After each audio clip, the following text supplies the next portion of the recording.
It's your boy, it's your host, man. It's Beezy, man. Look, before we get into today's episode, I gotta say thank you for all the love I got on episode 2. The support, the feedback, the DMs, the shares, man. Y'all know y'all keep me going. Y'all know y'all keep me moving.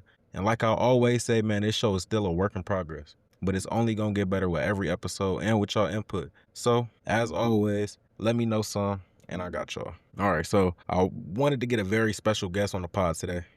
But shit happens. You feel me? Our schedules conflicted, and I wanted to keep this on schedule, so I had to put that on the back burner for right now.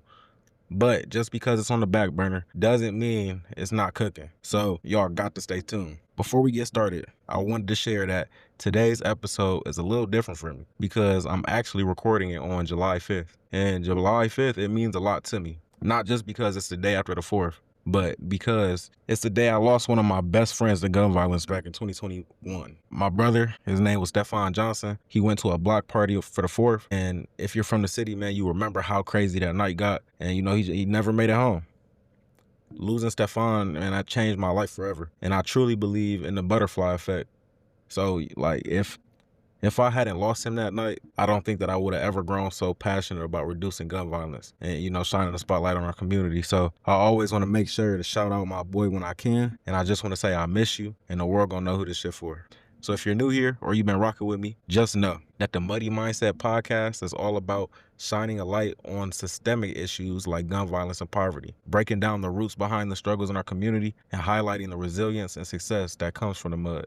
We keep it real, we keep it balanced, and we always put the muddy perspective front and center. At this point, that's damn near our mission statement. Today, we're going to cover an issue that I feel is long overdue. And it's some Scare Straight programs, behavior boot camps, whatever you want to call them.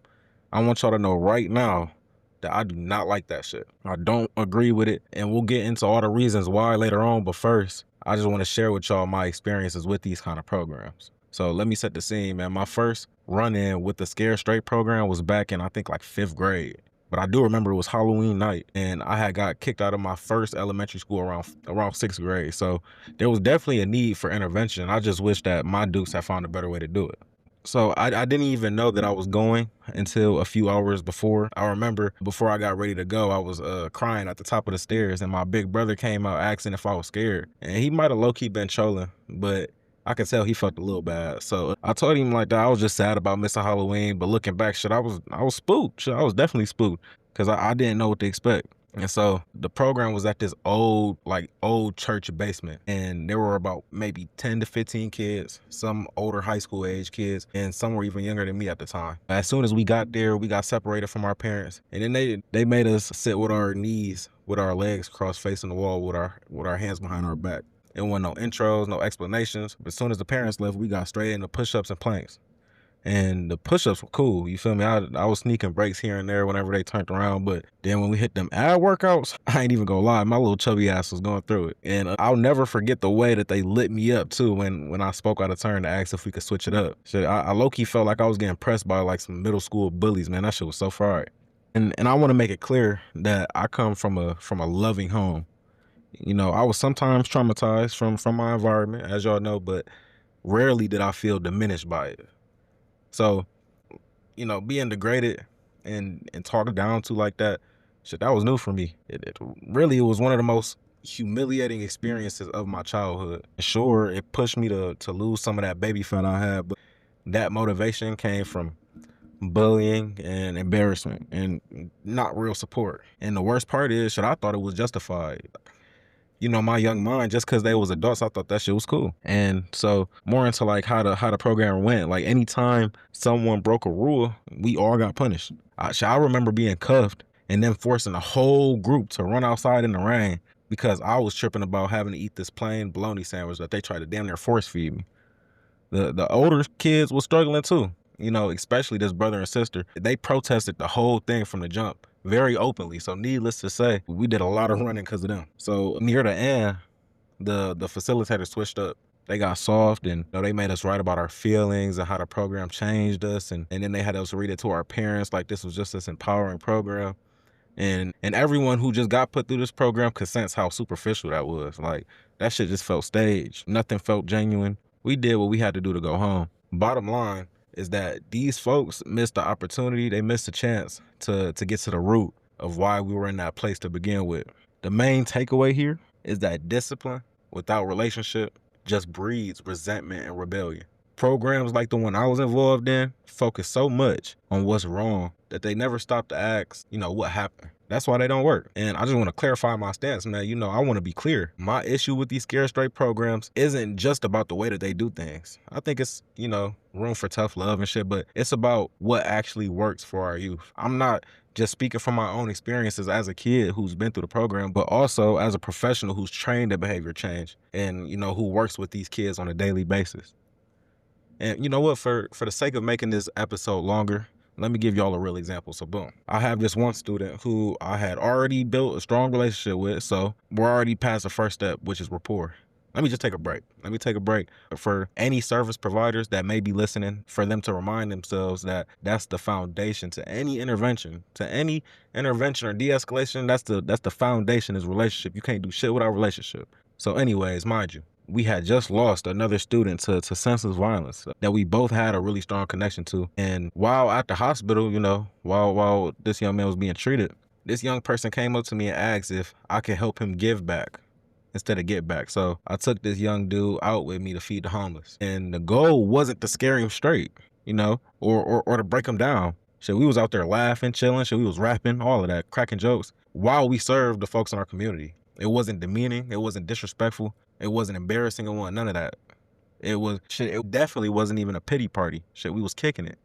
But this is where I think the light bulb went off, right? When we pulled up, we spotted one of his immediate family members out there. They spoke for a little minute before we got to serve him, but you could see that reality hit him in that moment. He saw firsthand what the other side of this shit really looks like. Shit, I call that a Scared Straight experience, but not in the way that people usually mean it. We didn't get here by yelling or shaming or breaking them down. We got here by doing something real, something positive, and, letting him lead the way. That's what I'm about, for real. That's my whole thing. That's my whole niche. It's pro-social, youth-led experiences that empower and not tear them down. Like I always say, man, the muddy mindset is all about balance. I'm gonna get on y'all ass about what's wrong, but I'm not gonna do that without offering some kind of alternative. That's just not how I move. So with that being said, man, now we're gonna tap into the community. We're gonna tap into the community, and we're gonna share some stories and perspectives that y'all sent in on this topic. These submissions, they come from the Muddy Mindset socials, and that's why I usually post questions that relate to upcoming episodes. If you want to share your stories or participate in future discussions, man, hit us up on the socials or emails, and I'll drop that in the description for y'all. Let me share something special from one of the young ladies that I work with who's been through a lot and has a real connection to gun violence, a real extreme connection to gun violence, and somebody who, I've built a very strong relationship with, and she wanted to share this with y'all. So she wrote in about some of the programs that she's involved with, and she just want to let y'all know, what they're doing right. And so she says, "Hey, Muddy Mindset, I want to tell y'all about some of the programs I've been a part of and how my experiences went. First up is Shoot This, Not That. This program is all about stopping gun violence, but they do it in a creative way by helping you tell your story through pictures. With this program, I got to go out, meet new people, and have fun. We'd visit different places, take pictures, and then talk about what those pictures meant to us and how they told our story. Everybody has a story, and sometimes you just need help figuring out how to share it. That's what this program does. They give you good advice and someone to talk to. And honestly, sometimes it's just all people really need. The next program is Tackle. And I was never officially in it, but I always talk to the people who ran it. They helped with everything for real. They gave great advice, and they make you feel like you got somebody in your corner, even when you feel like you don't have anybody else." And mind you, these is her words, so you feel me? I'm not just here gassing myself. She said, "But my favorite program, the one that Mr. Bryson works with, is the Save Our Community program. I love this one the most. Mr. Bryson has got to be the best person I have in my life right now. He helps me every day, and I'm so glad and thankful I met him. He's made school and life easier for me, especially school. And trust me and school do not get along." I wish y'all could hear this in her voice, because it sounds just like her. "He helps me with my schoolwork and any problems that I bring to him. I've shown him every side, and he's accepted them all. I've basically told him everything about me. Without Beezy, I wouldn't be okay." Damn, don't let me get choked up reading this shit, man. I'm also so proud that he started this podcast. When he told his students about it, we all yelled at him like, You should have been did that. And they sure did. Thanks for listening. Muddy Mindset. I'll be back. Okay then. Yeah, that was dope. Yeah.